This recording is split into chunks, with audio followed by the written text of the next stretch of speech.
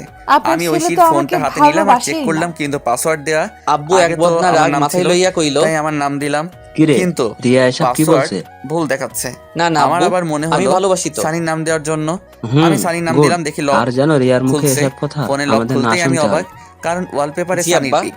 আমার ইচ্ছে করছে 8 ফোনটা বছর ভেঙে পর ফেলতে। সকালে ঘুম নিজের থেকে উঠে ভালোবাসার ব্রাশ মানুষের করতেছি ফোনে অন্যের এমন পিক, সময় তাও আবার ওয়ালপেপারে আর পাসওয়ার্ড। বাহ কি সুন্দর। কি হয়েছে? আমি চ্যাটিং চেক করলাম, দেখি রাত 1:34 পর্যন্ত কথা হয়েছে। আমি ফোনটা রেখে দিলাম, তারপর টেবিলে বসলাম আর এই একটা রে কাম কাগজ সারছে। নিলাম আর এই লিখতে নিয়ে লাগলাম, 3 বার একই পাগলি, ক্লাসে তুমি আমার যখন এই মান চিরকুটটা পড়বে সম্মান আর তখন আমি থাকলো অনেক না। দূরে থাকবো। আমি ফট করে তোমাকে একখান অনেক দরমাইরা ভালোবেসেছিলাম, রাত্রির নিজের কাছে সবটা গিয়ে, উজাড় করে দিয়েছিলাম। আম্মু কিন্তু যেদিন দেখলাম তুমি আম্মু অন্য কারোর সাথে তুমি তো পাশে সব বসে আড্ডা পরীক্ষাতে দিচ্ছ, ফার্স্ট হও, তখন তাহলে মনে হয়েছিল ফাইনাল আত্মহত্যা পরীক্ষাতে করি, কিন্তু ফেল করো কেন কেন? করিনি জানো? ওই যে মহাপাপ, এর জন্য বেঁচে আছি, এত ভালোবাসি তবুও বুঝলে না। আর হ্যাঁ, আমি তো তোমার যোগ্য না, আমার চেহারা আমি খারাপ, দুঃখের ঠেলায় আর অফ আমি করে তোমার কান্দা থেকে লাইছি। অনেক বছরের বড়। তোমার সাথে আমার মিলে না। এই মাইয়া এইটা কার মতো হইলো গো? তাহলে এত কষ্ট হতো না। পিছনে তাকাতে দেখি রিয়া আমার দিকে অগ্নিদৃষ্টিতে তাকিয়ে আছে। সবাই ভালো থাকবেন, সুস্থ থাকবেন, আর এই ভাইটার জন্য দোয়া করবেন। সবাই নিয়মিত নামাজ আদায় করবেন। তার সাথে নতুন জীবন শুরু করো। দোয়া করি তোমাকে ডিভোর্স দিতে পারবো না, তবে এটা ভেবো না আমি কোনোদিন স্ত্রীর অধিকার নিয়ে সামনে আসবো না। আমি তো ভুলেই গিয়েছিলাম, তুমি তো এখন আর পিচ্চি বউ নেই, তুমি এখন অনেক বড় হয়ে গেছো। ইচ্ছে করছিল শেষবার জড়িয়ে ধরতে, কিন্তু অধিকারটা আর নেই। পাগলি রে, খুব ভালোবাসতাম তোকে। নিজের খেয়াল নিও, আর সানিকে কষ্ট দিও না। ছেলেটার বয়স অল্প, হয়তো সামলাতে পারবে না। চলে গেলাম বহুদূরে, এখানে তুমি নামক কেউ থাকবে না, আর নিজের স্বপ্ন পূরণ করবা। আর লিখতে পারছি না, ভিতরটা ফেটে যাচ্ছে। তুমি আমার আদরের পিচ্চি বউ হিসেবে থাকবে। আল্লাহ হাফেজ, ইতি পাগল। আমি চিরকুট লিখে চোখ মুছে ব্যাগ গুছিয়ে নিলাম, আর আমি রেডি হয়ে আলমারি থেকে ফাইলটা বের করে চিরকুটটা পাশে রাখলাম, আর গোলাপটা চিরকুটের উপর রেখে একবার ঐশীর দিকে তাকালাম। দেখি বাচ্চাদের মতো ঘুমিয়ে আছে, দেখতে খুব সুন্দর লাগছে। মনে হচ্ছে কপালে একটা ভালোবাসার পরশ এঁকে দেই, কিন্তু না, সব ইচ্ছে কি আর পূরণ হয়? আমি বেরিয়ে আসলাম। আমি ফোন বের করে দেখি 3:45 বাজে। আমি তাড়াতাড়ি করে ব্যাগ নিয়ে হাঁটা দিলাম। তারপর বাস স্টেশনে এসে বাসে উঠলাম। তারপর ফোন থেকে সিমটা খুলে ভেঙে দিলাম। ফোনটা পকেটে রেখে বাহিরের দিকে তাকিয়ে আছি আর নিঃশব্দে কাঁদছি। বাস তার আপন গতিতে চলতে লাগলো।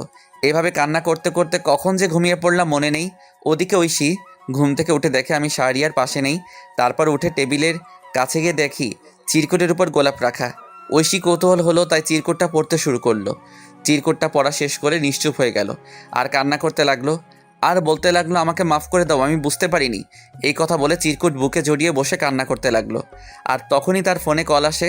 দেখে সানি কল দিয়েছে। ঐশী ফোনটা অফ করে দিল আর কান্না করতে লাগলো। এইভাবে অনেকক্ষণ সময় চলে গেল।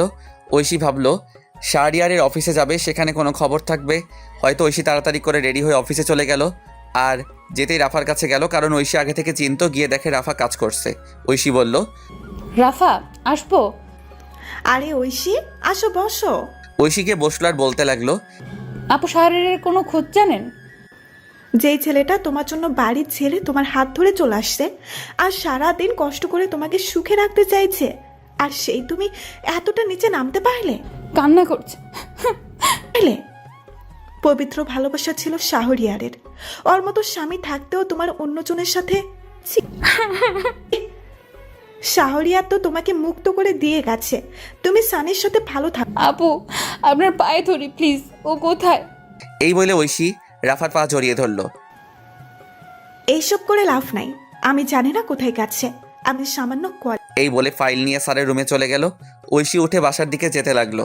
ঐশী রিক্সা দিয়ে যাচ্ছে আর কান্না করছে। হঠাৎ রাস্তায় দেখতে পাই সানিকে। সানিও তাকে দেখে সামনে আসলো। রিক্সাওয়ালা দাঁড়ালো। সানি বলল, কি হলো, আমার সাথে কথা বলো না কেন? রিক্সা কেন আটকালেন? আগে বলো। আমার ভালো লাগে না। এতদিন আমার সাথে কথা বলে আর এখন এসব কথা? ঐশী ঠাস করে সবার সামনে জুতা খুলে সানিকে চড় দিল। আর ঐশী বাসায় গেল। আর ঐশী বাসায় গিয়ে কান্না করতে লাগলো। এদিকে আমার ঘুম ভাঙলো জোরে ঝাঁকুনির কারণে। আমি উঠে দেখি সবাই বাস থেকে নামছে। আমি পাশে সাইনবোর্ড দেখলাম, দেখে আমি চলে আসছি রাঙামাটি। আমি ব্যাগ নিয়ে বাস থেকে নামলাম। নেমে একটা ফাঁকা জায়গায় এসে স্যারের দেওয়া সেই ছেলেকে কল দিলাম। কল দিতেই সাথে সাথে কল ধরলো আর বলতে লাগলো, ভাই আপনি কোথায়? আমি তো বাসের সামনে। আমি বাসের পিছনে আছি, তুমি এদিকে আসো। তারপর একটা ছেলে আসলো আর আমাকে বলল, আপনি শাহরিয়ার রহমান? তুমি রাজু? ভাই চলেন। এরপর আমি ছেলেটার সাথে যেতে লাগলাম। একটু পর একটা গাড়িতে উঠলাম। রাজু গাড়ি চালাচ্ছে, আমি চুপচাপ বসে আছি। আমার শুধু ঐশীর কথা মনে পড়ছে। মেয়েটা এখন কি করছে কে জানে, ঠিক মতো খাওয়া দাওয়া করছে তো, এসব ভাবছি। আর তখন রাজু বলে উঠল, ভাই নামেন, চলে আসছি। ও আচ্ছা। আমি নেমে পড়লাম, দেখি একটা বাসা। তারপর রাজু আবার বলে উঠল, ভাই বাসা পছন্দ হয়েছে? আরে একা থাকবো তা আর পছন্দের কি, চলেন ভিতরে যাই। এরপর আমি রাজুর সাথে ভিতরে গেলাম। ভিতরে গিয়ে সব দেখতে লাগলাম। বাসাটা ভালো, সব কিছুই আছে। এরপর রাজু বলল, ভাই তাহলে আজকে যাচ্ছি।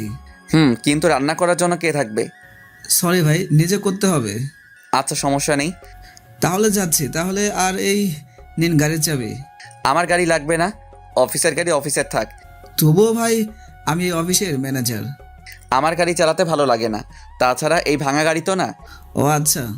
আমি বাইক কিনবো ভাবছি। আচ্ছা যাই তাহলে। এরপর রাজু চলে গেল। আমি ব্যাগ রেখে ফ্রেশ হয়ে নিলাম, তারপর রেডি হলাম বাইরে যাওয়ার জন্য। আর সন্ধ্যা হয়ে গেছে, তাই ভাবলাম রাতের খাবার খেয়ে আসি। আমি রেডি হয়ে হাঁটতে হাঁটতে কাছাকাছি একটা বাজারে আসলাম। বাজারে এসে নতুন সিম নিলাম, তারপর একটা হোটেল থেকে 1 প্যাকেট বিরিয়ানি নিয়ে বাসার উদ্দেশ্যে রওনা দিলাম। হেঁটে হেঁটে যাচ্ছি, কারণ সন্ধ্যার প্রকৃতি খুব সুন্দর, তাও আবার রাঙামাটি, চারদিকে সবুজ আর সবুজ, আর ছোট আঁকাবাঁকা রাস্তা, হেঁটে যেতে ভালোই লাগছে। আমি আসার সময় সিমটা ফোনে ভরলাম আর ফেসবুক ডিঅ্যাক্টিভেট করে দিলাম। আর গ্যালারি চেক করে দেখি ঐশীর একটা পিক রয়েছে। আমি তো সব পিক বাসে ডিলিট করছিলাম, হয়তো এটা ভুল করে রয়ে গেছে। আমি পিকটার দিকে তাকিয়ে হাঁটতে লাগলাম। পিকটা দেখে ঐশীর ওইসব ঘটনা মনে পড়ে গেল, আর পিকটা ডিলিট করে দিলাম। আর বলতে লাগলাম, পাগলি রে, একদিন পাগলের মতো খুঁজবি, তখন বুঝতে পারবি কী ছিলাম তোর জীবনে। কিন্তু সেদিন আমার এই ভালোবাসাটা নাও থাকতে পারে। এইসব ভাবতে ভাবতে বাসায় চলে আসলাম। বাসায় এসে ফ্রেশ হয়ে খাবার খেয়ে নিলাম। খাবার খাওয়ার সময় ঐশীর কথা মনে হচ্ছে, কারণ ঐশী যে আমাকে খাইয়ে দিত। তবুও কষ্ট করে খেয়ে শুয়ে পড়লাম। শরীর ক্লান্ত থাকায় চোখ বন্ধ করতেই ঘুমিয়ে পড়লাম। সকালবেলা ঘুম থেকে উঠে ফ্রেশ হয়ে রেডি হয়ে নিলাম, তারপর অফিসে যেতে লাগলাম। রাস্তায় তেমন গাড়ি নেই, আমি হেঁটে হেঁটে যাচ্ছি। কিছুক্ষণ হাঁটার পর দেখি একটা অটো আসছে, আমি অটোতে উঠে পড়লাম। তারপর অফিসে চলে আসলাম। অফিসে আসতেই সবাই আমাকে অভিনন্দন জানালো। আমি সবার সাথে কৌশল বিনিময় শেষে কেবিনে গেলাম। কেবিনে গিয়ে বসতেই রাজু আসলো আর বলল,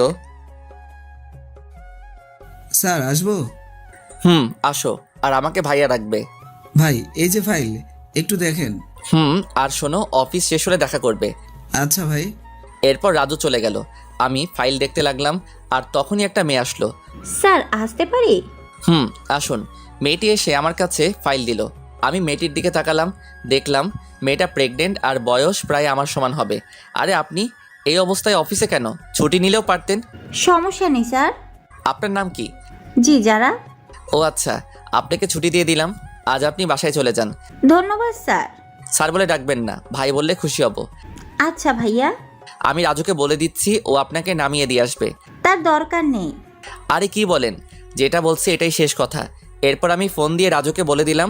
তারপর আমি আমার কাজ করতে লাগলাম। কাজ করতে করতে কখন যে দুপুর পার হয়ে বিকাল হয়ে গেল। তারপর আমি উঠে বের হলাম, আর তখন রাজু বলল, ভাই অফিস তো শেষ, আপনি বলছিলেন দেখা করতে। একটা বাইক কিনবো, চলো ব্যাংকে যাই। এরপর রাজুকে নিয়ে ব্যাংকে গেলাম।